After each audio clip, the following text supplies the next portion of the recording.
हा महाराष्ट्र छत्रपती शिवाजी महाराज यांच्या पदस्पर्शाने पुनीत झालेला हा महाराष्ट्र आहे. आणि त्यांचे गुरु ते रामदास स्वामी, आणि रामदास स्वामींनी जे मनावर काय परिणाम करू शकतात, आपण हिंदू धर्म म्हणून जेव्हा यंत्र मंत्र या गोष्टीला, साधू संत या गोष्टीला, त्यांच्या आशीर्वादाला जर आपण खूप महत्व देतो, आणि ते आहे पण, आता अलीकडच्या पिढीला हातात मोबाईल आल्यामुळे ज्या पिढीच्या विचारामध्ये परिवर्तन व्हायला पाहिजे ते छोट्या छोट्या गोष्टींमुळे परिवर्तन होत होतं. मनाचे श्लोक हे आपल्या रामदास स्वामी समर्थांच्या लिखित असलेले ते मनाचे श्लोक आहेत. खरं म्हणजे मला आत्ता कळतंय आपल्या माध्यमातून की कुठेतरी कोणीतरी विरोध केलाय. खरं म्हणजे विरोध करायची गरजच नाही. आम्ही असे कुठे शाळांमध्ये जी मुलं, या मुलांना मातीचे गोळे मनाचे असे, म्हणजे फार लहान मुलांवर जे चांगले संस्कार कराल तेवढा तो देशाचा भावी पिढी म्हणून चांगला उदयाला येतो.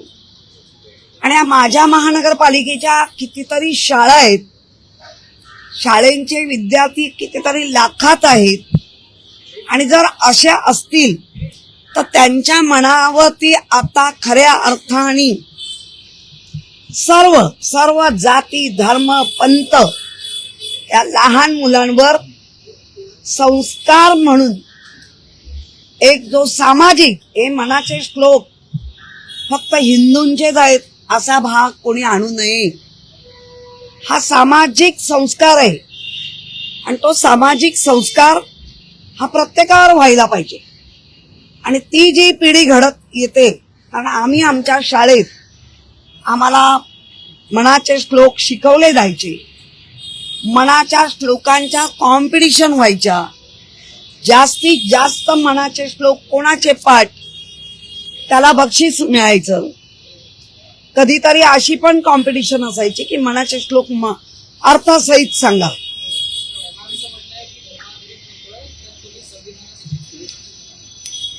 संविधानाचं बाबासाहेबांनी जेव्हा संविधान दिलं, आणि बाबासाहेबांचं जर आपण संपूर्ण लहानपण पाहिलं गेलं तर मनाच्या श्लोकांचं बाबासाहेबांवर बऱ्यापैकी परिणाम दिसला.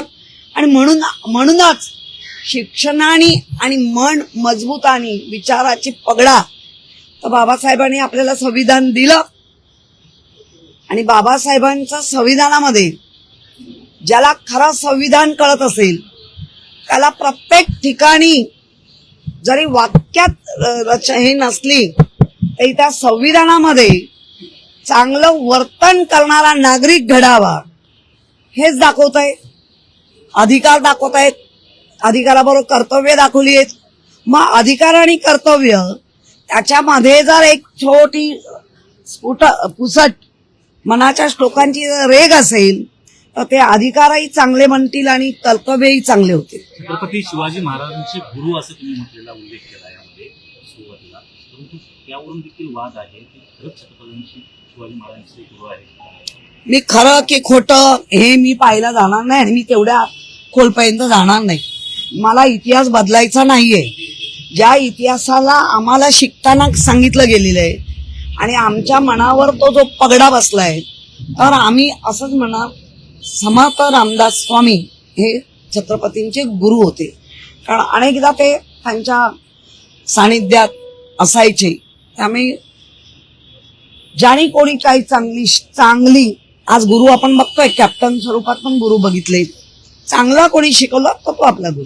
हा जो प्रस्ताव आहे तो केवळ महापालिका शाळेपुरता सीमित असावी अशी मागणी आहे का ज्या खासगी शाळा आहेत त्यांच्या देखील? नाही, महापालिका मुंबईमध्ये जेवढ्या शाळा आहेत, मग त्या खाजगी असतील, अनुदानित असतील, प्रायव्हेट असतील, त्यांनी सगळ्यांनी हा अभ्यासक्रम घ्यावा हेच म्हणणं असेल.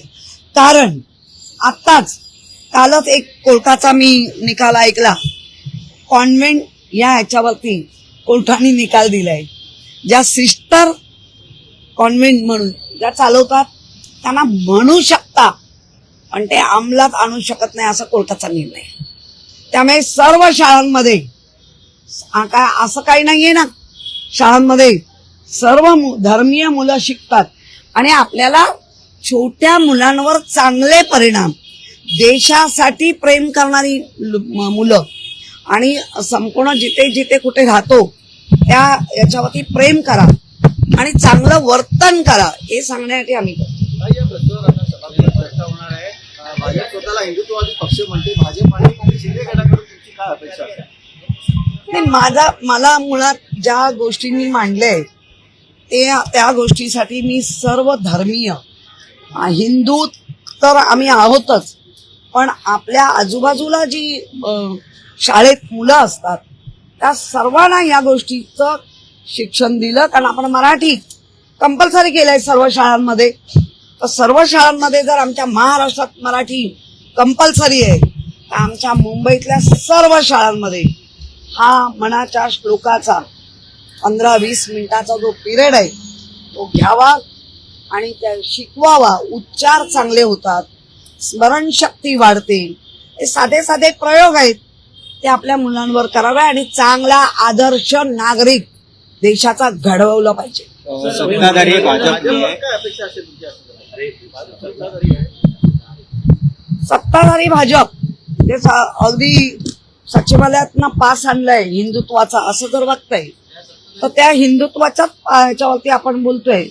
मला नाही माहिती सत्ताधारी काय भूमिका आहे. सत्ताधारी भाजपच्या नगरसेवकांनी मांडलेला एक प्रस्ताव होता की शाळेमध्ये, महापालिकेच्या शाळेमध्ये सत्य योगा करायला हवा, त्याला प्रशासनाने नकार दिला. तर तुमचा प्रस्ताव प्रशासन मान्य करेल का? नाही, प्रशासनाने योगा का नकार दिला, तर इतक्या लहान वयातल्या मुलांना त्यांची वाढ जी होत असते फिजिकली, ते कुठेतरी त्या वाढीला धोका पोचू शकतो असं माझं मत आहे. आपण शारीरिक वाढीसाठी नाही म्हणत आहे, आपण मानसिक वाढीचं, मानसिक संतुलन नीट राहावं मुलांचं त्याच्यासाठी. सत्ताधारी भाजपने बीएमसी मधील जे प्रशासकीय काळात 1000 कोटींचे काही टेंडर निघाले होते ते आता रद्द केलेले आहेत. यामध्ये 490 कोटींचा भायखळा प्राणी संग्रहालयाचे जे विस्ताराचं टेंडर आहे ते देखील रद्द केलं. जवळपास 1000 कोटींचं जे टेंडर आहे ते रद्द केले. बरोबर आहे. भाजपच्याच आमदारांनी श्वेतपत्रिका मागितली आहे आणि त्या श्वेतपत्रिकेमध्ये जर असं आणि काय विसंगती काय आहे, टेंडर पाहिजे तेव्हा फ्लोट केले, पाहिजे तेव्हा मागे नेले असं नाही होणार.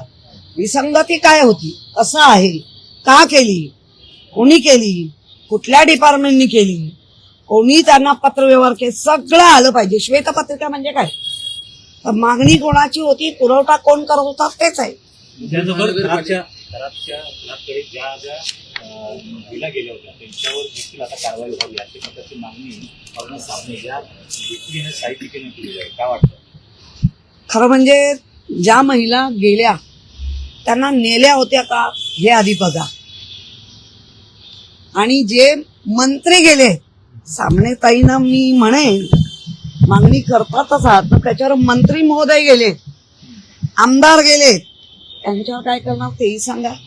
इथून पुढे कुठल्याही महिला अशा बाबाकडे जाऊ नये. नाही, मुळामध्ये महिलांचं आपण पाहिलंय. मी पण एक महिला आहे, मी महिलांचा अपमान करणार नाही, पण ज्या वेळेला आपल्या बेरोजगारी आगडोम करत होती, नंतर महागाई आगडोम करत होती, महिलांवर अत्याचार होत होते, होत आहेत, पण 1,500 दिल्यानंतर महिलांनी जे काय पराक्रम केले आणि पुन्हा पुन्हा त्याच चुका करणार असतील, तर मला वाटतं महिला आणि प्रत्येक महिलांनी ठरवलं पाहिजे. जर आपल्याला माहितीये, जर वामनराव पैंनी लॉजिक सांगितलं होतं, मानसिक लॉजिक. तूच आहेस तुझ्या जीवनाचा शिल्पकार. मी जर ठरवलं की मी ह्या संकटाला तोंड देईल, मी जर ठरवलं या आनंदाला मी जरा नीट बघेन, आनंद आपल्याला हर्ष सगळ्या गोष्टीला तारतम्यात ठेवण्याची ताकद ही स्वतःमध्ये आहे, दुसरीकडे शोधायची गरजच नाही. त्याचबरोबर अनेक बनावट खाती असतात त्यामध्ये रुपाली चाकणकर त्याच्या बहिणीच्या नावाने तिच्या पुतण्याच्या नावाने देखील बनावट खाती उघडून कोट्यावधींचा पैशांची हेराफेरी झाल्याचं कारण. मुळामध्ये रुपाली चाकणकरच 2 नंबरच्या आरोपी आहेत. हे वारंवार कृतीतून येणाऱ्या सगळ्या ह्याच्यातून दिसतंय.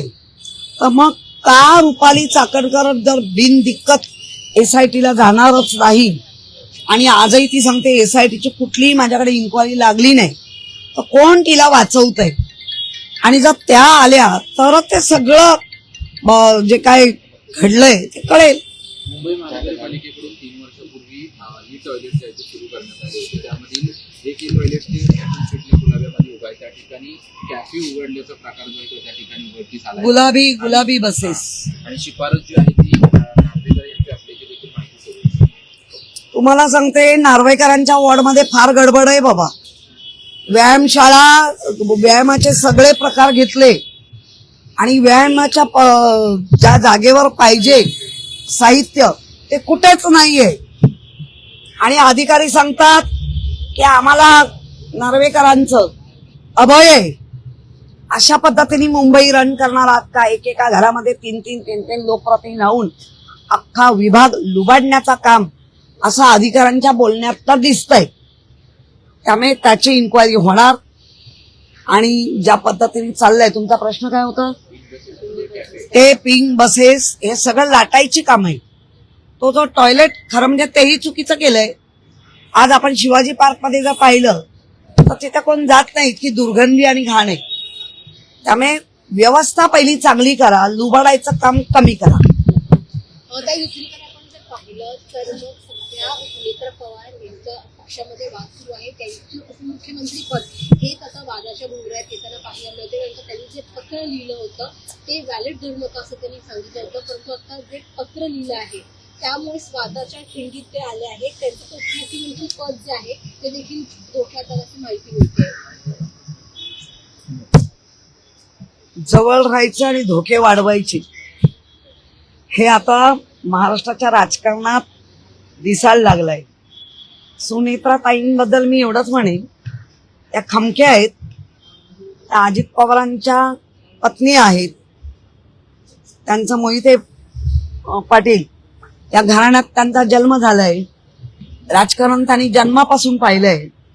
त्यामुळे ते राजकारण कमी करतील आणि सामाजिक काम जास्त करतील. आणि ते करत असताना ज्यांना हे राजकारण हवंच आहे ते लोक त्यांना गोत्यात आणण्याचा नक्की प्रयत्न करतील. पण त्या प्रयत्नाला सुमित्राताई योग्य पद्धतीने बाजूला करून, मी अजित पवारांची पत्नी, मी मोहिते पाटलांची मुलगी आणि पद्मसिंग पाटलांची बहीण, अशा नात्यांनी ज्या गुंफल्या गेल्या आहेत त्या नात्यांवरचे जे संस्कार आहेत ते नक्की राजकारणात चांगले ठोकून दाखवतील. शेवटचा प्रश्न, राहुरी आणि बारामती पोटनिवडणूक बिनविरोध होणार नाही. काँग्रेस त्यांचा उमेदवार देणार आहे. त्यांचं म्हणणं आहे की ही जी जागा आहे ती आता आम्ही लढू, महाविकास आघाडीशी चर्चा करू, परंतु आम्ही आमचे उमेदवार देऊ. त्यामुळे कुठे ना कुठेतरी सुनेत्रा पवार यांच्या विरोधात देखील आता काँग्रेस उमेदवार देण्यावर ठाम आहे. शिवसेनेची भूमिका काय? नाही, मुळामध्ये माझ्या पक्षाची भूमिका अजूनही प्रवक्ती जरी असली तरी आमच्यापर्यंत त्याची चर्चा नाही. त्यामुळे काय भूमिका असेल, पण आतापर्यंतचा आमचा इतिहास आहे की ज्याचे पती गेल्यानंतर त्या भूमिकेला म्हणजे त्या पत्नीला आम्ही सपोर्टच केलाय, असा आतापर्यंतचा इतिहास आहे. याच्यानंतरचं काय आहे ते आम्हाला योग्य वेळी जेव्हा कळेल तेव्हा तुमच्या समोर आम्ही सांगू.